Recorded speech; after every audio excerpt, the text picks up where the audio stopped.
जरूरी सूचना है सभी स्टूडेंट्स के लिए। स्टडी फॉर सिविल सर्विसेज का Android app Google play store में आ चुका है, उसको प्लीज तुरंत इंस्टॉल कर लीजिए। और अगर आप स्टडी फॉर सिविल सर्विसेज के सिर्फ ऐप से कोई भी कोर्स, कोई भी पीडीएफ परचेज करते हैं तो उसमें अप्लाई कूपन, अगर आप ज्ञान सर जो है आप उसमें अप्लाई करते हैं, ये कूपन कोड है, तो उसमें 20% फीस तुरंत माफ हो जाएगी। मतलब 20% डिस्काउंट तुरंत उसमें लग जाएगा। ज्ञान सर लिखना है, नॉर्मली ज्ञान सर स्मॉल लेटर में है सब कुछ, कोई स्पेस नहीं, कोई कॉलम नहीं, सिर्फ ज्ञान सर, GYANSIR। इस तरह से अगर कूपन कोड लगाते हैं आप ऐप में बाई करने से पहले, जो अप्लाई कूपन वाले में आता है, तो 20% का डिस्काउंट तुरंत मिलेगा। वीडियो देखिए। नमस्कार दोस्तों आरओ के लिए हम लोग कर रहे हैं साइंस के क्वेश्चंस की डिटेल एनालिसिस। 2 वीडियो पढ़ चुके हैं, बाइलिंगुअल फॉर्मेट में ही चल रहे हैं, तो प्लीज़ इसको फॉलो करिए। प्लेलिस्ट मैंने बनाई है, एक सेकेंड, आर ओ PYQs, ठीक है।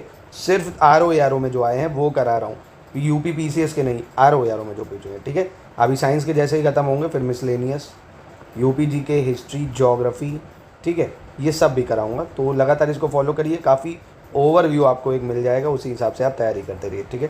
तो आज का क्वेश्चन शुरू होगा, प्रकाश संश्लेषण प्रक्रिया के लिए किसकी उपस्थिति आवश्यक नहीं है? The presence of which of the following is not essential for the process of photosynthesis, ठीक है। फोटोसिंथेसिस आपको पता है भाई, जो पौधे होते हैं, पेड़ होते हैं, वो अपना खाना बनाते हैं सनलाइट की प्रक्रिया से।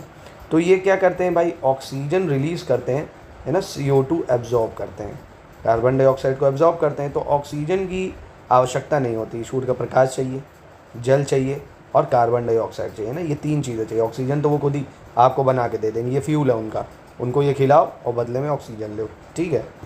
अगला, निम्नलिखित में से कौन सा युग्म सही सुमेलित नहीं है, which is not correctly match?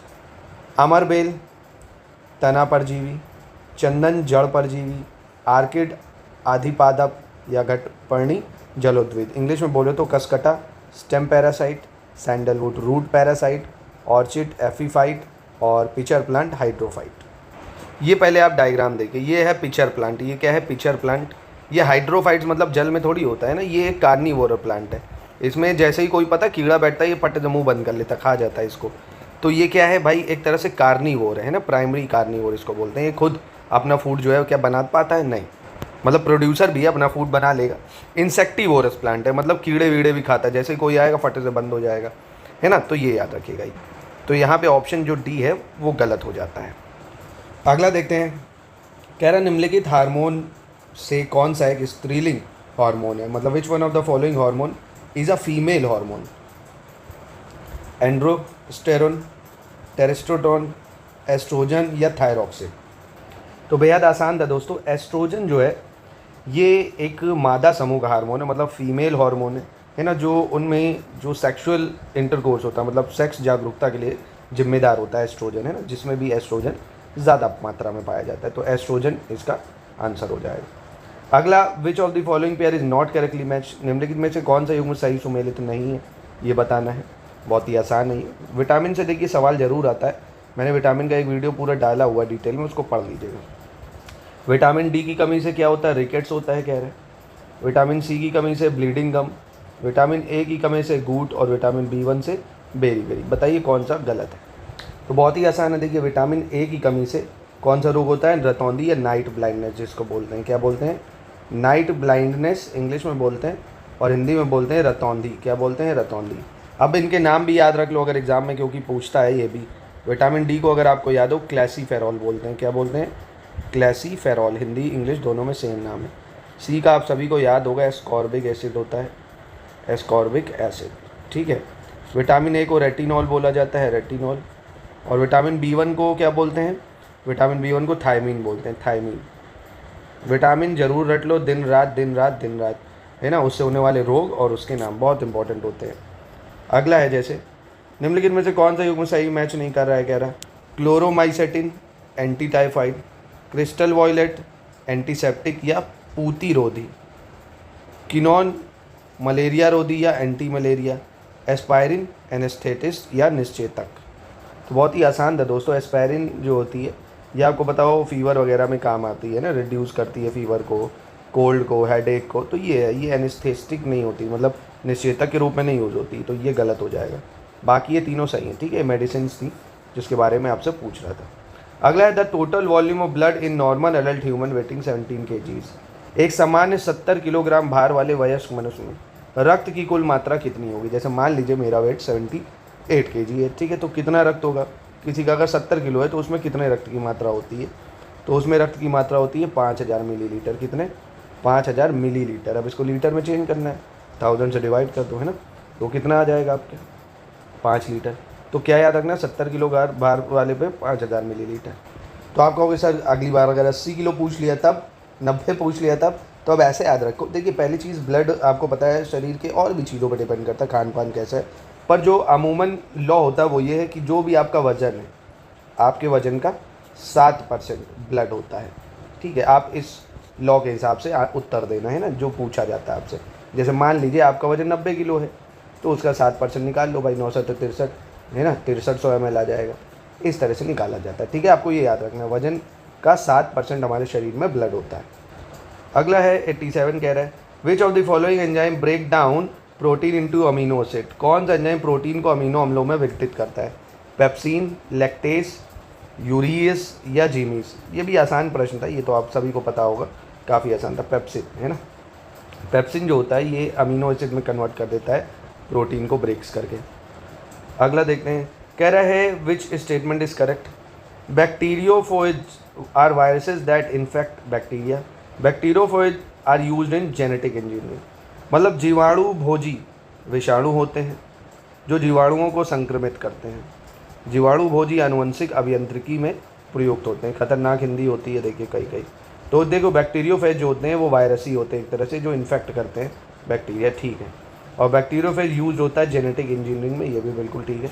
तो काफ़ी आप देख रहे हो डीप लेवल का सवाल है ना। अगर आपने इसको नहीं पढ़े होंगे तो नहीं कर पाएंगे। तो इसीलिए कहते हैं आप RO का और UPPCS का जब तक लेटेस्ट एंड पैटर्न का टेस्ट नहीं कर लगाएंगे, ये सब हमने अपने जो सेक्शन वाइज और फुल लेंथ टेस्ट है उनमें कराए हुए थे। ये आप हमारे टेस्ट लगाइए, अपना क्विज से प्रैक्टिस करिए, चाहे आप जहाँ से पढ़ रहे हो। अगर पढ़ना भी चाहते हैं तो हमारा सिलेक्शन मटेरियल ले सकते हैं। अगर आपने सिलेक्शन मटेरियल नहीं लिया है, तैयारी कहीं से करिए, कुछ और पढ़ा, तो आप टेस्ट और क्विज तो ज़रूरी लगाइए, ये हाईली रिकमेंडेड होता है। चलिए अगला देख लेते हैं, which is most abundant gas in the atmosphere on the basis of percentage. प्रतिशतता के आधार पर वायुमंडल में सर्वाधिक पाई जाने वाली गैस कौन सी है। ये छोटा सा जो भी बच्चा होगा स्कूल का उसको भी पता होगा, नाइट्रोजन, ठीक है। बहुत ही आसान भाई। अगला सवाल है, कह रहा है निम्नलिखित में से कौन सा सही मैच नहीं कर रहा। ये फसल है, उसकी प्रजाति है। मस्टर्ड यानी सरसों की प्रजाति वरुणा, पी यानी मटर की प्रजाति सपना, अलसी यानी लिनसेट की प्रजाति सूर्या, मूंगफली यानी पीनट की प्रजाति कौशल। तो यहाँ पे गलत कौन सा है। तो देख रहे हो एग्रीकल्चर पे कितना ज़्यादा जोर है। फिर से मैं इस वीडियो में कह रहा हूँ, एग्रीकल्चर और जो साइंस के सवाल होते हैं, मतलब एग्रीकल्चर में भी जो साइंस से लिंक्ड है, जैसे इस तरह की चीज़ें है ना, ये आपको करनी पड़ेंगी। तो सूर्या जो है ये आप बता सकते हो सूर्या किसका होगा, सोचिए किसका हो सकता है। अगर मैं ऑप्शन दे दूँ आपको, राइस, सनफ्लावर, पोटैटो या वीट, तो आप अगर सही गैस कर पा रहे हैं क्या, आलू की प्रजाति है सूर्य। किसकी है, आलू की प्रजाति है, ठीक है, याद रखिएगा इसको। अगला देखते हैं, इनमें से बता रहा कौन सा कथन सही नहीं है, ये बताना है। Which statement is not correctly match. गेरुई गेहूं में पाया जाने वाला रोग है। गेरुई किस में पाया जाने वाला रोग है, कह रहा है गेहूं में। अगौती झुलसा आलू में पाया जाने वाला रोग है। झूठकंड जौ में पाया जाने वाला, और खैरा धान में।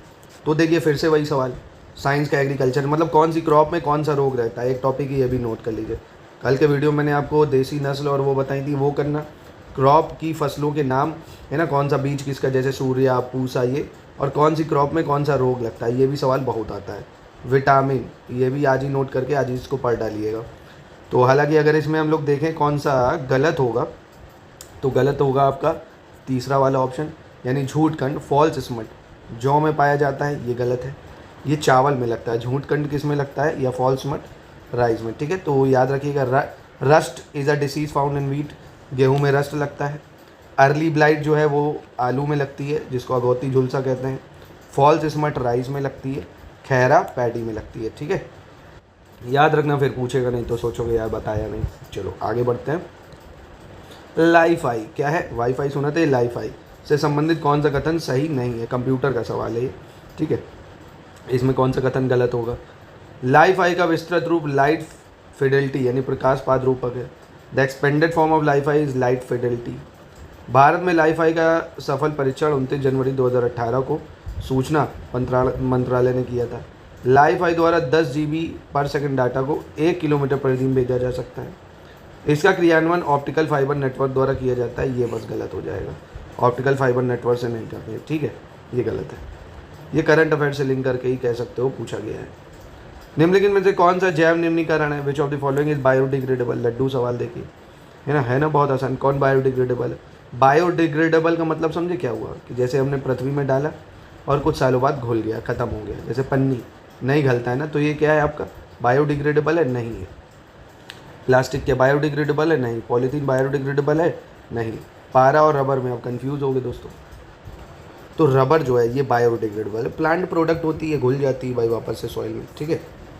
अगला, निम्नलिखित में से कौन ट्रांजिस्टर का एक महत्वपूर्ण भाग है? Which of the following is an important part of transistor? Arsenic, germanium, osmium या रेडियम? तो ट्रांजिस्टर का महत्वपूर्ण भाग है जर्मेनियम। कौन है? जर्मेनियम, ठीक है। इसका आंसर बी हो जाएगा।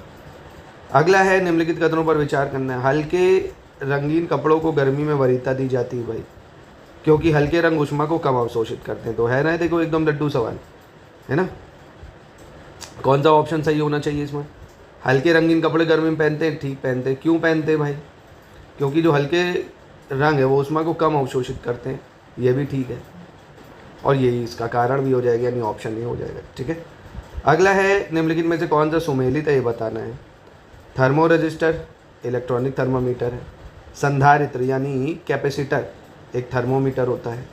बाइपोलर जंक्शन ट्रांजिस्टर ये रेक्टिफायर या दिष्टकारी होता है। जंक्शन डायोड एम्पलीफायर या आवर्धक होता है। कौन सा सही मैच कर रहा है? तो देखिए यहाँ पे पहला सही हो जाएगा। थर्मो रजिस्टर जो है वो इलेक्ट्रॉनिक थर्मोमीटर होता है, ये सही है। कैपेसिटर आपको पता है, बाइपोलर जंक्शन और जंक्शन डायोड की अगर बात करें तो जंक्शन डायोड एक तरह से सेमीकंडक्टर है। बाइपोलर जंक्शन भी एक 3 टर्मिनल होते हैं, एक तरह से सेमीकंडक्टर डिवाइस होती है। और कैपेसिटर आपको पता है ये इलेक्ट्रिकल एनर्जी को एक्यूमुलेट करता है रोज़, है ना, जो उसको स्टोर करता है। तो यहाँ पे ऑप्शन ए सही है सर। अगला देखते हैं 97। विच of the following is use in the manufacture of explosive? निम्नलिखित में से किसका उपयोग विस्फोटक के उत्पादन में किया जाता है? ग्लिसरॉल, मेथेनॉल, यूरिया या ऑक्सैलिक एसिड? तो एक्सप्लोसिव बनाने में हम किसका यूज़ करते हैं? ग्लिसरॉल का यूज़ करते हैं। किसका करते हैं? ग्लिसरॉल का, ठीक है। डायरेक्ट वन लाइनर याद रखना। अगला है, which of the following is use in the manufacture of matches? मतलब माचिस की बात कर रहा है। निम्नलिखित में से किसका उपयोग दिया सलाई, नहीं मैच बॉक्स जो होते हैं, आगे लाल कलर का देखो लगा रहता है जिससे माचिस जलती है, वो क्या होता है? रेड फॉस्फोरस होता है, आपको याद होगा, बहुत इंपॉर्टेंट है। माचिस में किसका यूज़ होता है? रेड फॉस्फोरस का यूज़ होता है। अब इसको पढ़ते पढ़ते अगर मैं पीछे का आपसे पूछ लूँ कि ह्यूमन बॉडी का जो वेट होता है उसका कितने % ब्लड होता है, आप भूल गए होगे, ज़रा कमेंट में बताओ। देखना नहीं, अगर सही है तो बताओ, नहीं तो ईमानदारी से एक्सेप्ट करो, नहीं पता, ठीक है। चलिए अगला, विच of the following is not correctly match? कौन सा इसमें से मैच नहीं कर रहे बताना है, ठीक है। जैसे yeast, fermentation, casein, milk protein, aloe vera, angiosperm और पिचर प्लांट पैरासिटिक एंजियोस्पर्म। मतलब यीस्ट किड़वन के काम आता है, कैसीन होता है दूध में, दूध प्रोटीन होता है कैसीन, एलोवेरा आवृत बीजी होता है और घटपर्णी परजीवी आवृत बीजी। तो यहाँ पे देखिए जो ये है पिचर प्लांट पैरासिटिक एंजियोस्पर्म, ये अलग हो जाएगा, गलत हो जाएगा, क्योंकि ये कार्निवोरस एंजियोस्पर्म होता है। अब आप कहोगे दोनों में अंतर क्या है? देखो परजीवी, परजीवी नाम से ही ना, परजीव जो दूसरे पे डिपेंड हो, तो ऐसे ही जो पिचर प्लांट्स होते हैं, मतलब जो एंजियोस्पर्म पैरासाइट्स होते हैं एक तरह से, वो क्या होते हैं जब फोटोसिंथेसिस करते हैं तो वो दूसरे पे डिपेंड करते हैं फूड बनाने के लिए, ठीक है, दूसरे से लेते हैं ऑर्गेनिक कंपाउंड, तो उसको पैरासिटिक एंजियोस्पर्म बोलते हैं। पिचर प्लांट कार्निवोरस एंजियोस्पर्म है, ठीक है। चलिए अगला है, कंसीडर द फॉलोइंग। कसकटा जिसको अमर वेल बोलते हैं is an example of parasitic angiosperm. मतलब क्या ये होस्ट प्लांट पे डिपेंड करता है? देखो वही सवाल आ गया उसी तरह से। Because it obtain it's nutrition from the leaves of host plant, reason भी दे दिया। क्या आप बताओ सही है या गलत? तो ये देखिए यहाँ पे डी गलत हो जाएगा। कारण क्या है? कसकटा अमर वेल की खासियत क्या होती है? पहली चीज़ तो ये पैरासिटिक एंजियोस्पर्म होता है, ठीक है, इसमें क्लोरोफिल नहीं होता क्योंकि अपना खाना बना नहीं पाता है। अब ये जिस पेड़ पे चढ़ता है ना, उससे बना बनाया खाना इसको मिल जाता है ना, उस पेड़ से, ना कि उसकी पत्तियों से, from the leave of host plant, उसकी पत्तियों से नहीं, जिस पौधे पे चढ़ेगा पेड़ पे उस पौधे से इसको बना बनाया खाना मिल जाता है। तो इसलिए आर गलत हो जाएगा, ए सही हो जाएगा, ठीक है। इसलिए दोस्तों फिर मैं कह रहा हूँ डिटेल में आपको पढ़ना पड़ेगा। अब इस तरह के नोट्स हम आपको देते हैं तो आप फिर कहते हो अरे तो टफ है, आते नहीं, यारों में पढ़ना पड़ता है भाई, सिंपल सी बात है। अगला सिंपल वन लाइनर है, कह रहा Karnal bunt is a disease of. Karnal bunt रोग किस में लगता है भाई? जौ में, गेहूं में, बाजरा में या ज्वार में? तो बहुत ही आसान है, करनाल बंट लगता है गेहूं में। किस में? गेहूं की फसल में। ठीक है, अगला देख लेते हैं। अगला क्या कह रहा है? अगला कह रहा है which of the following technique can be use to establish the paternity of a child. किसी बच्चे की पैतृकता स्थापित करने के लिए। अरे यार, मतलब ये बताना कि आप उसी के बेटे हो, बहुत ही सिंपल है, तो सभी को पता होगा, डीएनए टेस्ट करा लो कहेगा। अगला कह रहा है which of the following option is not correctly match. इनमें से कौन सा सही सुमेलित नहीं है, बताना है। ऑटो इम्यून डिसीज़ जिसको बोलते हैं rheumatoid arthritis, genetic disease tuberculosis, eczema disease irritation, mental illness schizophrenia. ठीक है, हिंदी में अगर बोल दें तो स्वप्रतिरक्षित रोग, संधिवादत, संधिशोथ, आनुवंशिक रोग, क्षय रोग, पामा रोग, चिंचुड़ी, मानसिक रोग, मनोविदलता। तो इसका बहुत आसान था दोस्तों, क्योंकि एक्जिमा डिसीज़ की अगर बात करें तो ये एक बहुत ही बेहद खतरनाक स्किन डिसीज़ होती है। क्या होती है? स्किन डिसीज़ होती नहीं, बहुत सारे रैशेस पड़ने लगते हैं, एकदम खुजली होती है, इरिटेशन नहीं है ना, तो वो क्या होती है? इचिंग होती है बहुत ज़्यादा, दांत खाद बहुत पड़ जाते हैं हाथों में, वो होती है ये। ठीक है, बाकी तीनों सही थे। अगला है zero till seed and fertiliser drill was develop by. फिर से एग्रीकल्चर का सवाल है। जीरो टिल बीज एवं उर्वरक ड्रिल विकसित किया गया किसके द्वारा भाई? PAU करंट अफेयर्स का ही बेसिकली देखा जाए तो सवाल है, तो आप डायरेक्ट याद रख लो, GB Pant university of agriculture and technology Pantnagar. ठीक है, ये करंट अफेयर्स का सवाल था, GB Pant university of agriculture and technology. ठीक है, नेक्स्ट देखते हैं 105 क्या कह रहा है। कह रहा मच्छरों के बारे में निम्नलिखित कथनों पर विचार करना है। Consider the following statement about mosquitoes. कौन सा सही होगा? केवल नर रक्त चूसते हैं, मतलब ओनली मेल सक्स ब्लड। केवल मादा रक्त चूसती हैं। मादा पौधों का रस चूसती हैं। मादा की अपेक्षा नर के डैने बड़े होते हैं और नर की अपेक्षा मादा के डैने बड़े होते हैं। तो बहुत ही आसान प्रश्न है। आपको पता होगा मच्छरों में सिर्फ जो महिलाएं होती हैं, ऑफेंड हो जाएंगे कि लोग, वाकई में महिलाएं तो वैसे भी खून चूसती हैं भाई, मजाक कर रहा हूँ। ठीक है, चलिए 5। और female have bigger wings than males. तो और महिलाओं के पंख भी ज़्यादा होते, कहते नहीं है वुमन तो पंख भी ज़्यादा होते हैं अपेक्षा मादा के डैने बड़े होते हैं और खून भी चूसती हैं। तो 2 और 5 हकीकत में भी देखो ना, घर की जो रानी है, मतलब घर में असली शादी के बाद बीवी होती है जो मेन है भाई, पति नाम का बोलते हैं राजा, सब उसी की चलती भाई, जो बोलेगी। और अच्छी बात है, वो सब कुछ छोड़ के आती है भाई एक स्त्री, अपना घर परिवार, आपके कुल में अपना कुल छोड़ती है, अपनी कास्ट छोड़ती है, आपके बच्चों को देती है, अपना कास्ट भी छोड़ के, मतलब आपके कास्ट के बच्चे पैदा करती है ना, तो उसका हक भी बनता है, खैर है ना, तो उसका सम्मान होना ज़रूरी है। चलिए अगला देखते हैं 106 नंबर क्या कह रहा है। हड्डियों में उपस्थिति, सिरका में उपस्थित अम्ल, दूध का खट्टा होना, फलों का पकना। आसान है ये बहुत ज़्यादा, कुछ नहीं पता होगा तो आपको ये पता ही होगा, दूध खट्टा होता है लैक्टिक एसिड की वजह से। ठीक है, और विनेगर में कौन सा एसिड होता है भाई? एसिटिक एसिड होता है। हड्डियों में कैल्शियम फॉस्फेट होता है और फ्रूट पकते हैं एथिलीन की वजह से। ठीक है, तो यानी इसका सही उत्तर डी हो जाएगा। अगला देखिए, फिर विटामिन वाला सवाल आ गया। ये मैं अब आपको नहीं बताऊंगा क्योंकि अभी मैंने सबके नाम आपको बताए थे। इनमें से कौन सा सही मैच नहीं कर रहा है ये आपको बताना होगा। ठीक है, ये कमेंट में मैं इतना एक्सपेक्ट कर रहा हूँ कि ये वाला उत्तर का जवाब आप दे दें। ठीक है, प्लीज़ दीजिए। अगला देखते हैं, नील हरित शैवाल निम्नलिखित में से किस एक फसल की पैदावार बढ़ाने के लिए जैव उर्वरक के रूप में प्रयोग में लाया जाता है? Blue green algae is use as a bio fertiliser to increase the yield of which one of the following crop? गेहूँ, धान, चना या सरसों। तो ब्लू ग्रीन एल्गी किसके लिए यूज़ होती है? धान के लिए या पैडी के लिए। ठीक है, अगला निम्नलिखित में से कौन सा बर्ड फ्लू का कारक है भाई? विच one of the following was causative of bird flu? तो बहुत ही आसान है भाई, बर्ड फ्लू किसकी वजह से होता है? बहुत ही टर्म बार बार सुना होगा, H1N1। आपने क्या सुना होगा? H1N1। अगला कह रहा है, निम्नलिखित में से कौन सा हरित ईंधन का स्रोत है भाई? विच of the following is a source of green fuel? Pine, Karanj, fern. इनमें से कौन है भाई हरित ईंधन का स्रोत? तो करंज होता है, इसको करंज जो है वो हरित ईंधन या ग्रीन फ्यूल इसको कहा जाता है। इसको नोट कर लीजिए, आप ये भूल जाएंगे, और ये महत्वपूर्ण है क्योंकि काफ़ी न्यूज़ में ग्रीन फ्यूल बना हुआ है। फिर से करंज क्या होता है? करंज। चलिए अगला देखते हैं, the colour with the shortest wavelength in the visible spectrum. दृश्य वर्णक्रम में सबसे कम तरंग दैर्ध्य किसकी होती है? जैसे आपने देखा होगा ना, ऐसे मैंने आपको बताया था, V, फिर I, B, G, Y, O, R है ना, विप्योर। सबसे कम डिविएट होता है लाल, सबसे ज़्यादा डिविएट मतलब मुड़ता है कौन? वॉयलेट है ना, इसको बैगनी भी बोलते हैं भाई, पर्पल नहीं, आप बैगनी बोलोगे इसको यहाँ पे। ठीक है, तो यहाँ पे वॉयलेट कर लीजिए, इसको ज़्यादा बेटर रहेगा वॉयलेट। तो इसकी तरंग दैर्ध्य सबसे कम होती है, इसलिए सबसे ज़्यादा एम होता है। और सबसे ज़्यादा वेवलेंथ किसकी होगी? जो सबसे ऊपर है ना। तो कम, फिर थोड़ी ज़्यादा, ऐसे मतलब तरंग दैर्ध्य तो बढ़ती है ऐसे ऊपर जाने से, ठीक है, याद रखिएगा इसको। 112 नंबर देख लेते हैं। विच of the following is a vector quantity? निम्नलिखित में से कौन सदिश राशि है? तो एक बार समझा देता हूँ। देखिए, एक होती है स्केलर जिसको अदिश बोलते हैं, और एक होती है वेक्टर। जैसे मैं बोलूँ वेक्टर क्वांटिटी का मतलब हो गया, और स्केलर का स्केलर में जैसे मैं बोलूँ कि यार राजू जाओ जलेबी ले आओ 10 किलो जलेबी ले आओ, तो राजू पैसे लिया और तुरंत जाता चला गया। उसने सुना नहीं कि कहाँ पे मुड़ना है, कहाँ से लाना है। मैंने उससे बोला राजू जाओ जलेबी ले आओ, 1 किलोमीटर यहाँ से दूर है दुकान, चले जाओ। अब उसने पूछा नहीं दाएँ बाएँ। और दूसरी ओर मैंने अंकित से बोला अंकित जाओ यहाँ से 1 किलोमीटर दूर दाएँ मुड़ोगे, वहाँ पे राजू जलेबी है, उससे जलेबी ले आओ। तो जहाँ मैं डिस्टेंस भी बताऊँ 1 किलोमीटर और डायरेक्शन भी दे दूँ कि सीधा जाके दाएँ मुड़ जाना। अगेन आई रिपीट, जहाँ मैं डायरेक्शन भी बता दूँ कि भाई यहाँ से सीधा जाओ, फिर दाएँ मुड़ो, फिर बाएँ मुड़ो, और प्लस डिस्टेंस भी बता दूँ कि 10 किलोमीटर पे है, तो उसको बोलते हैं क्या? Vector quantity.